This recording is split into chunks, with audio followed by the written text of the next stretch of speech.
2014 সালে মুসলিম বিশ্বের ওপর নেমে এসেছিল এক কালো ছায়া। পবিত্র একটি বিষয়ের নাম ধারণ করে সেই আধার আবির্ভূত হয়েছিল এক বিকৃত অচেনা রূপে।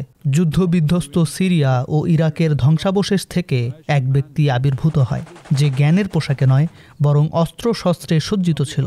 আবু বকর আল বাগদাদি নামক সেই ব্যক্তি জনসম্মুখে এসে তথাকথিত ইসলামিক স্টেটের খলিফা হবার ঘোষণা দেয়। কিন্তু এর মাধ্যমে কোনো ঐক্য বা শান্তি কিংবা ইসলামের ইতিহাস থেকে যে খিলাফতের কথা জানা যায় তেমন কিছুই প্রতিষ্ঠিত হয়নি। উল্টো তা ছিল আতঙ্ক, অশান্তি এবং হৃদয় বিদারক ধ্বংসযজ্ঞের নামান্তর। রাতারাতি তারা সেই তথাকথিত ইসলামিক স্টেট অব ইরাক তথা বাগদাদির কাছে বয়াত নেয়, আর তারা এটিকে রাষ্ট্র হিসাবে ঘোষণা দেয়, যা পরে আইসিস নামে পরিচিত হয়। পরিস্থিতি ছিল ভয়াবহ। সিরিয়ার অধিবাসী হওয়ার কারণে আমরা জানতাম এমন চরমপন্থী মতাদর্শের ফলে কি কি পরিণতি আসতে যাচ্ছে, আর এর অনুসারীদের আচরণ কেমন হবে। তারা নিজেদেরকে মুসলিম বলতো ঠিকই, কিন্তু তাদের কাজের সাথে ইসলামের কোনো সম্পর্ক ছিল না। তাদের সাথে সামান্য ভিন্নমত পোষণ করলেই আপনার পরিণতি হতে পারে মৃত্যু। আমাদের কিছু আহমদি ভাই নিজেদের বিশ্বাস ও আহমদি মুসলিম পরিচয়ের কারণে নিহত হন। বাগদাদির এই খ্যাতি প্রথমে বিভ্রান্তি সৃষ্টি করে, যা পরে মতভেদ এবং সবশেষে ব্যাপক নিন্দায় পরিণত হয়। প্রথম দিকে কেউ কেউ এটিকে স্বাগত জানিয়েছিল, কিন্তু সেটা খিলাফতের প্রকৃত মর্ম জানার কারণে নয়, বরং একটি যোগ্য নেতৃত্ব ও ন্যায়বিচার প্রতিষ্ঠিত হবার আশায় এবং ইসলামের হারানো গৌরব ফিরে পাবার দীর্ঘদিনের স্বপ্নের কারণে জানিয়েছিল। কিন্তু বাস্তবতা এর ধারে কাছেও ছিল না। দুর্ভাগ্যবশত খেলাফতের প্রকৃত মর্ম ও মর্যাদা অনেক মুসলমানেরও জানা নেই। আমি মনে করতাম এটি একটি রাজনৈতিক পথ, কিন্তু পরে আমি জানতে পারি যারা আইসিস নিয়ন্ত্রিত এলাকায় বাস করছিল তারা পরবর্তীতে ইসলামে ছেড়ে দিয়েছিল, কারণ তাদের মনে হয়েছিল আইসিস যা করছে তাই বুঝি ইসলাম। তারা বলেছিল, যদি এটাই ইসলাম হয় তবে আমরা তা চাই না। তথাকথিত ইসলামী রাষ্ট্রটি একটি দুঃস্বপ্নে পরিণত হয়েছিল।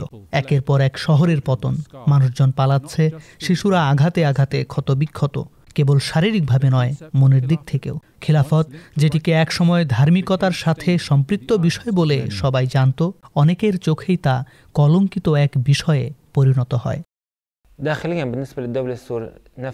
খোদ সিরিয়ার ভিতরেই কিছু এলাকায় ও শহরে, বিশেষ করে বড় শহরগুলিতে আতঙ্ক ছড়াতে শুরু করে, কারণ সেখানকার বাসিন্দারা সাধারণত ধর্মের বিষয়ে বেশ স্বাধীনচেতা। তারা চরমপন্থী মানসিকতার নয়। লম্বা দাড়িওয়ালা কাউকে দেখলেও মানুষ ভয় পেতে শুরু করে। তথাকথিত ইসলামিক স্টেটের অনুসারীদের পোশাক আশাকের একটা স্বতন্ত্র স্টাইল ছিল, যেটা দেখতে অনেকটা আফগানদের ঐতিহ্যবাহী পোশাকের মতো। আর এ ধরনের পোশাক পরা কাউকে দেখলেই মানুষ ভয় পেতে শুরু করে। দ্বিতীয়ত, যারা একসময় ইসলামী শাসন ব্যবস্থা চাইত, তারাও এই তথাকথিত ইসলামী শাসন ব্যবস্থার আসল চিত্র দেখে এর প্রতি বীতশ্রদ্ধ হতে আরম্ভ করে। এমনকি কিছু মানুষ নাস্তিকতার দিকেও ঝুঁকে পড়ে।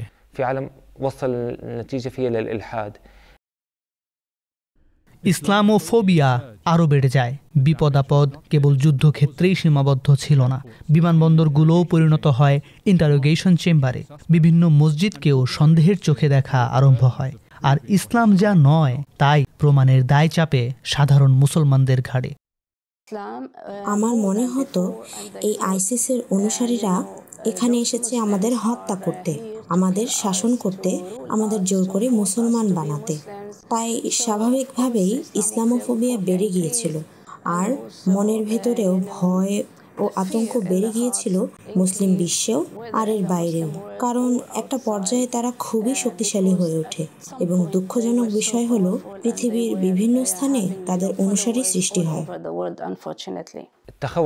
এই ঘটনার পর ইসলাম নিয়ে আতঙ্ক উল্লেখযোগ্যভাবে বেড়ে যায়, বিশেষ করে এই গোষ্ঠী দ্বারা সংঘটিত নৃশংস কর্মকাণ্ডের কারণে। তাদের হত্যা, নির্যাতন, জ্বালাও পোড়াও জাতীয় কর্মকাণ্ড, এমন কোনো ভয়ঙ্কর ও বর্বর উপায় তারা বাকি রাখেনি যেগুলো অবলম্বন করে তারা মানুষকে হত্যা করত। কেউ যদি তাদের বিরোধিতা করত তাহলে তাকে নির্মমভাবে হত্যা করা হতো। ফলে ব্যাপক আতঙ্ক ছড়িয়ে পড়ে এবং সাধারণভাবে মুসলমানদের প্রতি সন্দেহ বৃদ্ধি পায়। আবু বকর আল বাগদাদি খলিফা হবার দাবি করার পর কি ঘটল? বিশৃঙ্খলা, বিভ্রান্তি, অবিশ্বাস সৃষ্টি হলো। তাহলে মানুষজন কেন তার দলে যোগ দিয়েছিল? কেউ কেউ মিথ্যে আশ্বাসে বিশ্বাস করেছিল, আর বাকিদের প্রয়োজন ছিল খাদ্য, ঔষধ ও বেঁচে থাকার সুযোগ। কিন্তু শীঘ্রই তারা বুঝতে পারে খিলাফতে রাশেদার সাথে এর দূরতম সম্পর্কও নেই, বরং এটা হচ্ছে ঈমান হরণের নামান্তর।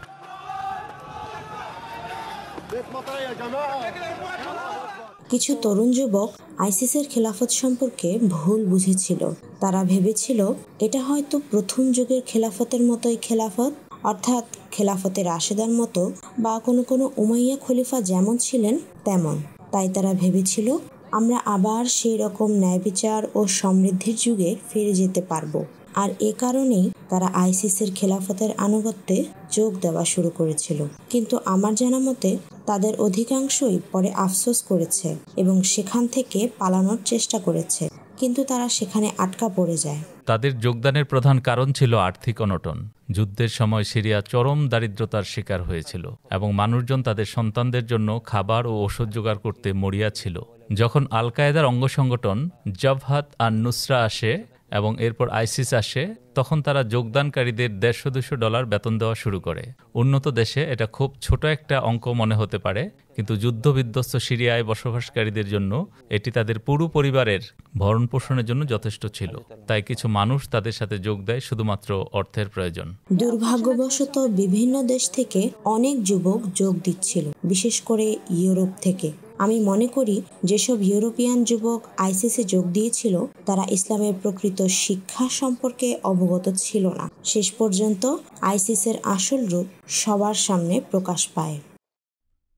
অত্যন্ত দুঃখজনক বিষয় হলো পৃথিবী স্পষ্টভাবে দেখতে পায় একটি পবিত্র আধ্যাত্মিক বিষয়কে নিজেদের রাজনৈতিক ফায়দা হাসিল ও বর্বরতার জন্য বিকৃত রূপ দিলে পরে কি ঘটে। আইসিসের ভুয়া খিলাফত আসলে একটি শিক্ষামূলক ঘটনা। ধর্মের অপব্যবহার কিভাবে নাজাতের দানের পরিবর্তে চরম দুর্ভোগ ডেকে আনে তার এক কঠোর সতর্কবার্তা। এমন অনেক মানুষ আছে যারা আশা করত, বরং এখনো আশা করে যে মুসলিম উম্মাহ একক একজন নেতার নেতৃত্বে ঐক্যবদ্ধ হবে।